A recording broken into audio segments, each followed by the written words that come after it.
Hola a todos, soy Mónica Hacha, dietista, nutricionista y tecnóloga de los alimentos. Hoy vamos a hablar de un tema, vamos a decir, controvertido. ¿Se puede perder peso o grasa corporal comiendo carbohidratos?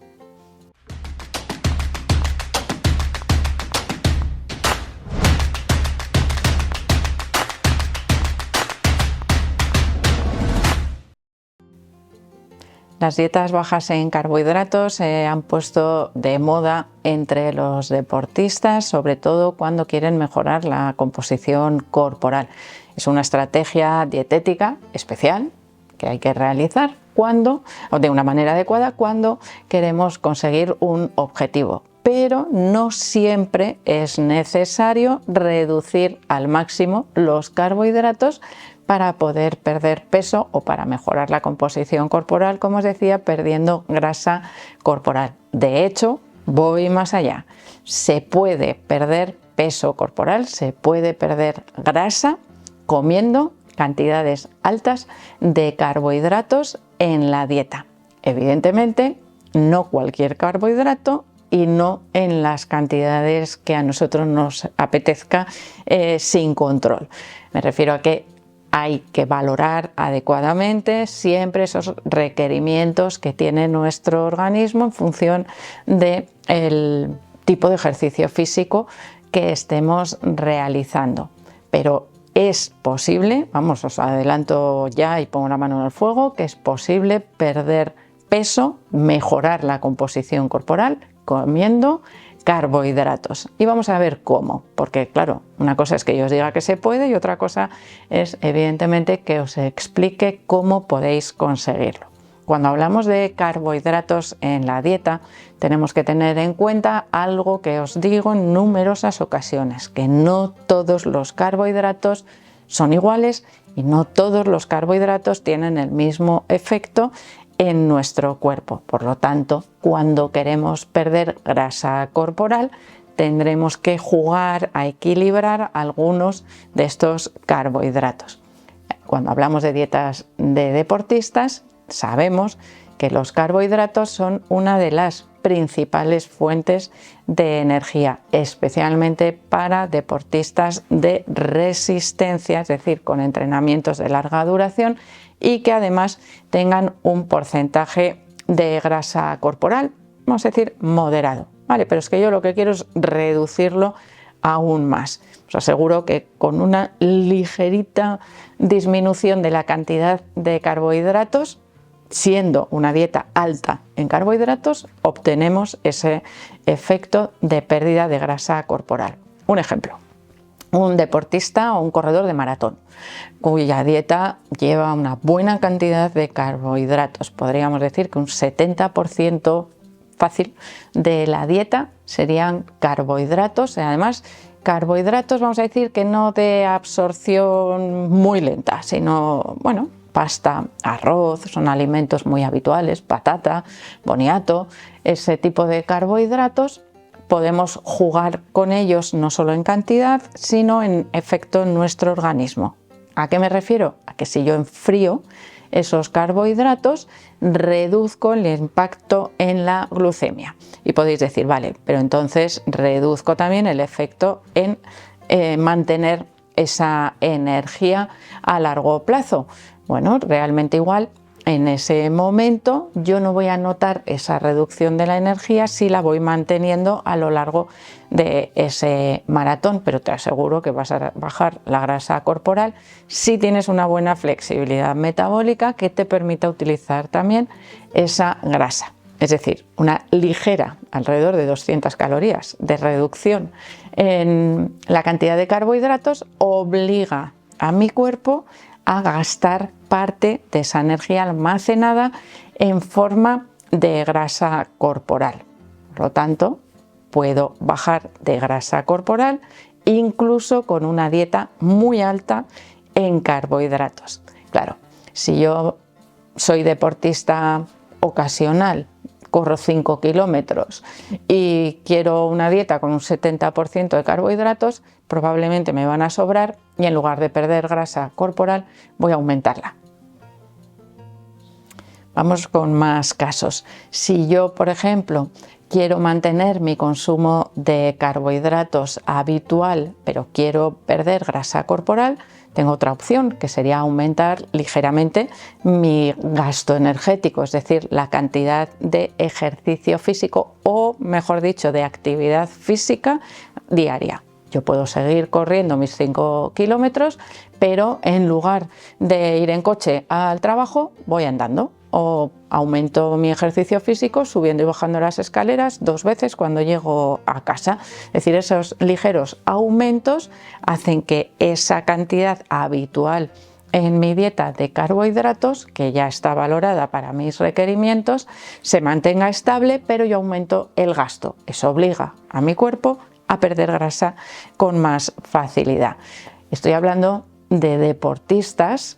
Por lo tanto, estamos hablando de personas que supuestamente tienen una buena flexibilidad metabólica, es decir, que son capaces de cambiar de sustrato energético en función de las necesidades de su cuerpo.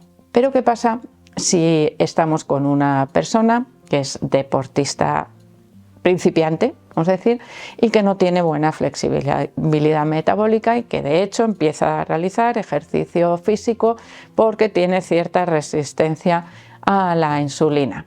En esos casos sí se pueden obtener mayores beneficios reduciendo aún más la cantidad de carbohidratos, pero no es necesario llegar a eliminarla, es decir, no es necesario llegar a una dieta cetogénica.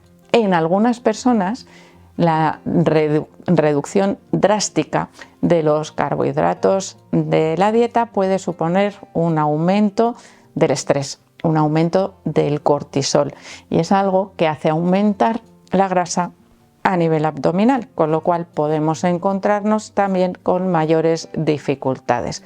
Todo es relativo. Si yo tengo una persona que vive en el campo y que está súper tranquilo, no tiene estrés laboral, no tiene nada que le estrese, mejores resultados probablemente con una dieta cetogénica, al menos mucho más rápidos. Pero si esa persona tiene un estrés tremendo, esa desregulación que va a ocurrir en su cuerpo a nivel hormonal cuando le quitemos los carbohidratos no va a mejorar, o al menos no va a permitir esa mejora de pérdida de peso corporal.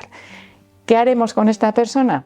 Mantener un consumo moderado de carbohidratos y transformar esos carbohidratos en almidón resistente. En este caso sí que nos van a resultar muy beneficiosos la patata, el arroz o la pasta en forma de ensalada, por ejemplo, para mantener ese aporte de carbohidratos en la dieta, pero un impacto mucho más bajo en la regulación de la insulina. ¿Y por qué necesitamos mantener baja la insulina? Porque es la barrera que permite que la grasa corporal salga para poderla utilizar como fuente de energía. Estamos hablando, como os he dicho, de deportistas que quieren perder grasa corporal y tenemos que tener en cuenta que las pérdidas de grasa corporal rápidas, bruscas, se suelen acompañar de pérdida de masa muscular y de descenso del rendimiento. Por lo tanto, siempre tenemos que planificar esa estrategia de pérdida de grasa con suficiente plazo, con suficiente tiempo para alcanzar nuestro objetivo en el plazo adecuado. Si no, lo que vamos a hacer es pues un descontrol total en nuestro organismo, implicando en ese caso también a la masa muscular, algo que no nos interesa porque, como os digo, nos hace descender también el rendimiento deportivo, y en deportistas que se estén iniciando y con una mala regulación metabólica nos va a llevar a consumo de proteínas para obtener energía en lugar de consumo de grasa para reducir ese porcentaje de grasa corporal. Así que ya habéis visto que creo que os he puesto un poco casos para todos, pero que podemos mantener, como os digo, el consumo de carbohidratos y perder grasa es algo que os garantizo. Evidentemente tendremos que valorar o saber qué cantidad de carbohidratos corresponde a mi gasto energético, a lo que yo gasto por actividad física, además del gasto energético basal, que es muy fácil de calcular con una fórmula en la cual metemos nuestro peso, nuestra altura, la edad y tenemos ese metabolismo basal calculado fácilmente.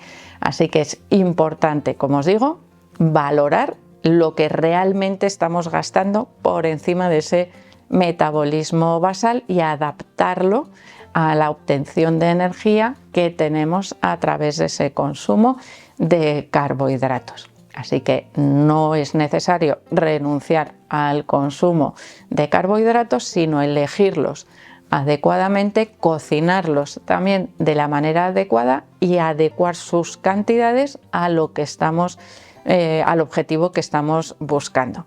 Os he puesto antes como ejemplo un corredor de maratón y un corredor de carreras de 5 kilómetros, porque imaginaros la cantidad de carbohidratos que tiene que consumir el corredor de maratones para cubrir esos 42 kilómetros y el de 5 kilómetros, evidentemente su gasto energético no es el mismo y por lo tanto las cantidades de carbohidratos que se ingieren tampoco van a ser las mismas. Por eso os he puesto esos ejemplos para que veáis cómo no hay que eliminarlos, pero sí adaptarlos a los requerimientos, que es casi yo diría que lo más importante. Y si no, podemos fijarnos otra vez en alguna de esas paradojas nutricionales de las que se suele hablar, como por ejemplo en Italia, la cantidad de carbohidratos que se consumen cenando incluso platos abundantes de pasta y las bajas tasas de obesidad que hay en relación a otros países en los cuales el consumo de carbohidratos es muy inferior. Por lo tanto, ahí, como veis, tenemos todas esas posibilidades y depende de cada uno de nosotros. Así que espero que os haya gustado el vídeo, por supuesto que le deis al like, no dejéis de suscribiros al canal y espero seguir viéndoos a todos en los próximos vídeos.